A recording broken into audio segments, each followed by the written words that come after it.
I once had a talk with Fellini. You know who Fellini was? Yeah, I'm sure. And he says, interviews are the most difficult thing. I'm so tired of them. He says that now I just make up stories. And he says, I lie. And they love it. And the more I lie, the more I love it. And I look at it in print and I say, that's beautiful.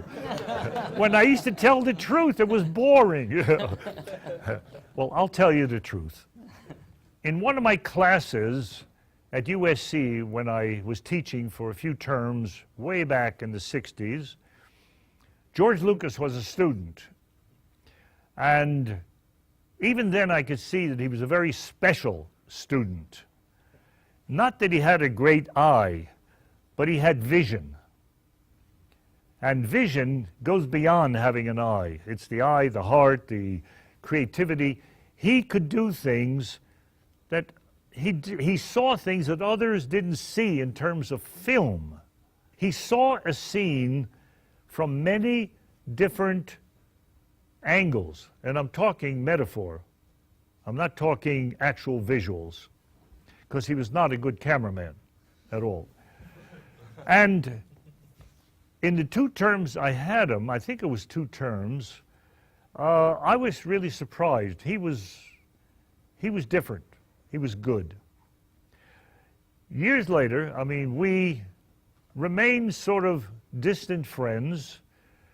We had a group, and Coppola was one of them, and Walter Murch was one of them. He was the one who does the editing for the final editing. We had a New Year's party at Francis Coppola's house in San Francisco. And after enough drinks during the day, Francis said, we're all going down to the projection room and we're going to look at some of the stuff that George is shooting right now. A thing called Star Wars. Star Wars? Yeah. So we all went downstairs to the projection room. And now starts a few scenes he's showing. And we're sitting there, and George is standing back at the door. And we don't want to face him. This is the most awful stuff we've ever seen. And we all turned around, went out, and of course said the usual things. Jesus, George, you got a lot of work to do yet. We were really concerned for him. Now, he had had a lot of trouble getting the money to make the film. Every studio turned it down. Every studio.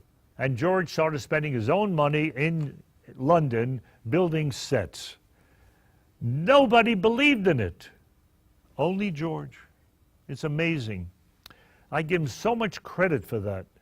He went to London, made the picture, brought it back, and showed it to Laddie and Fox. They hated it. I can tell you. They said, we shouldn't release this. And George said, well, listen, could I show it once to a audience?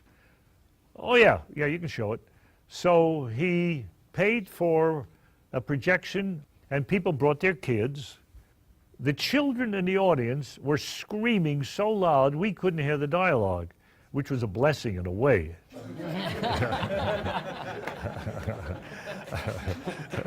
They were screaming.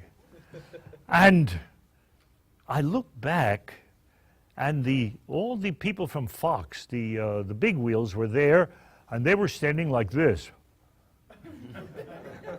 What's happening? Is this good or bad? You know, the way they're screaming.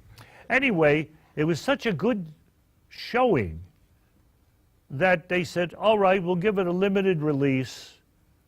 And that was the beginning. That was the beginning. It wasn't a shoe-in.